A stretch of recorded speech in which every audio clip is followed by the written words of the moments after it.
everyone, this is Catherine. As requested, I'm doing a quick little video about some Photoshop basics. Somebody also asked about workflow. Not gonna lie, my workflow is pretty terrible. So, yeah, basically what I do is I open up the picture in Photoshop and then I save it to a folder on the desktop. I don't recommend that. A lot of people use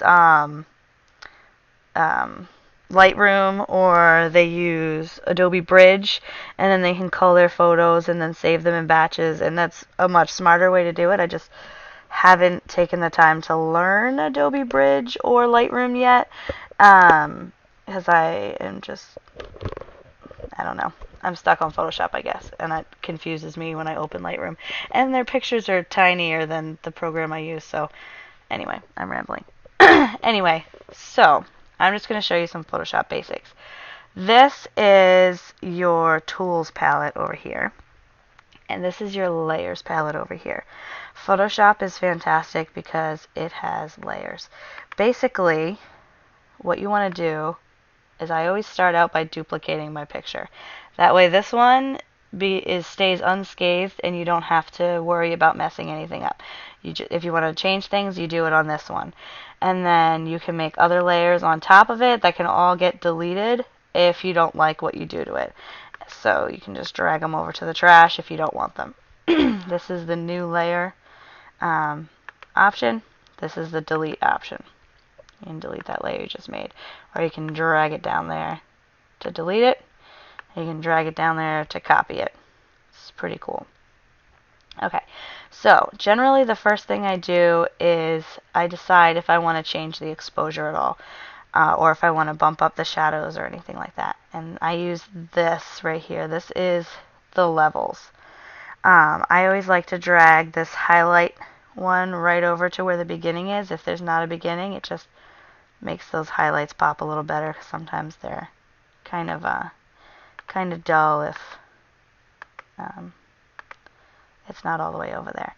And then if I want things to get a little darker, I'll move that down. And this is the shadows. Those are fine where they are, so I'll leave that there. And it just makes some little subtle changes to the exposure there. And you can use that if your picture is too dark, or if it's too light, or you want to change things a little in that area. That's what the levels are really good for. And that was this icon right here. Another one is the curves. You can do similar things with the curves. You change your midtones right here. You can change your highlights right here. You can change your shadows right here. But you can also, with curves, drag them around and do some funky things. So, like the way people get those like moody gray pictures is they like drag these up or they drag it down. And you can also go over to these different colored channels. If you want to make like a vintage look, you can like up the reds a little bit, knock down the greens a little bit, bring up the blues a little bit, and it just changes the color a little bit. And some people really like how that looks, some people don't. I personally go with the feeling of the picture, whether or not I think it goes. But yeah, you can play around with those and do some really fun things with that. And then if you decide you don't like it, you can throw it away and start all over again. Another thing that I really like to do is add layers, and then if I want to do a filter, you could always go up here and you can choose one of these already done filters. But if you want to do something specific, like I really like how things look when I'm looking through sunglasses.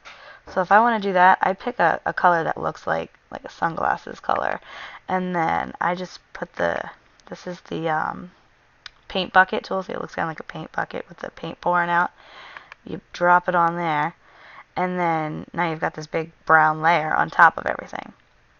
And that's how Photoshop layers work. They go top down. So anything that's on top of another one is going to cover what's behind it unless you change it. So I'm going to change this to a soft light, and that way it's more like a light filter. So the light is shining through it. And then you can change the opacity if it's a little too strong. And then you got this nice little brown filter look. I personally like doing that to my pictures.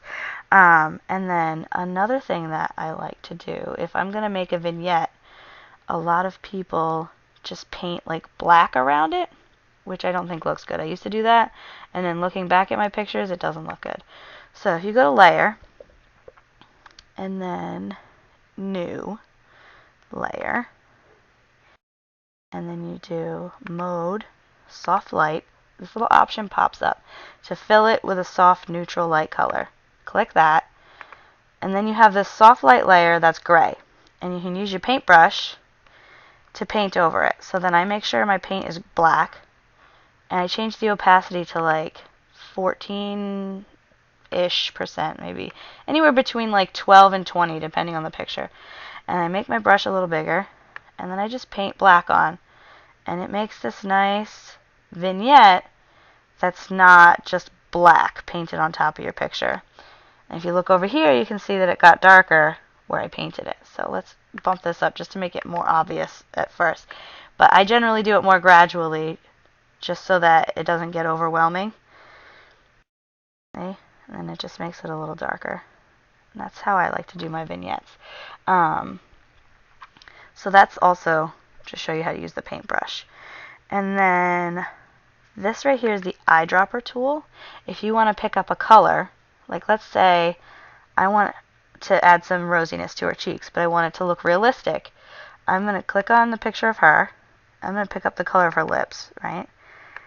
And then I take my paintbrush, lower the opacity a little bit, make it smaller. You can change the size of your brush by hitting the bracket keys next to the P, make them smaller or bigger.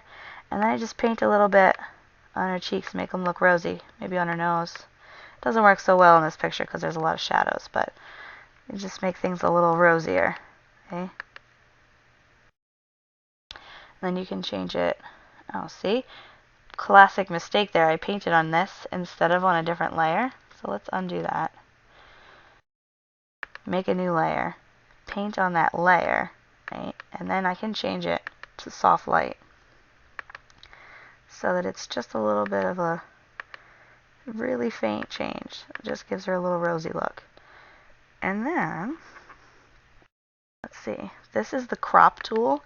So if I want to crop my picture, I can do that. Just drag it in and out.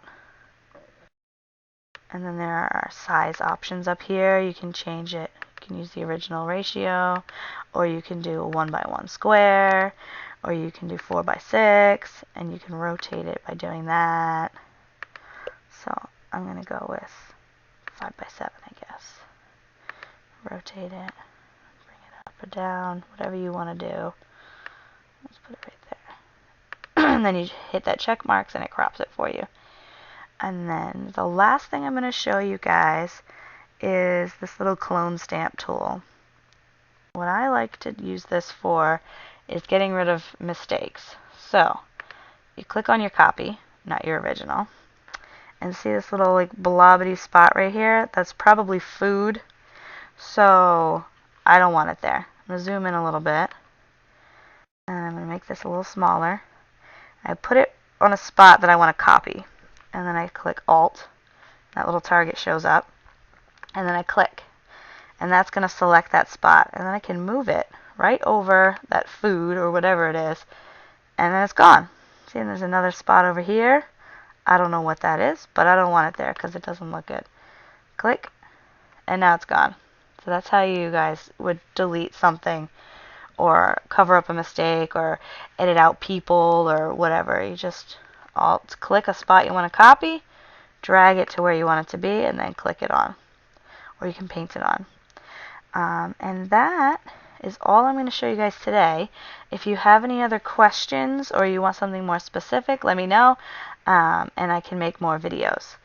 This is my first one, so it took me a while to figure out how to do all this stuff, how to upload it and record it and all that jazz. But if you have any more questions, just let me know, and I can answer them online, or I can make another video, or whatever you guys want. Just let me know. Alright, I'll see you soon.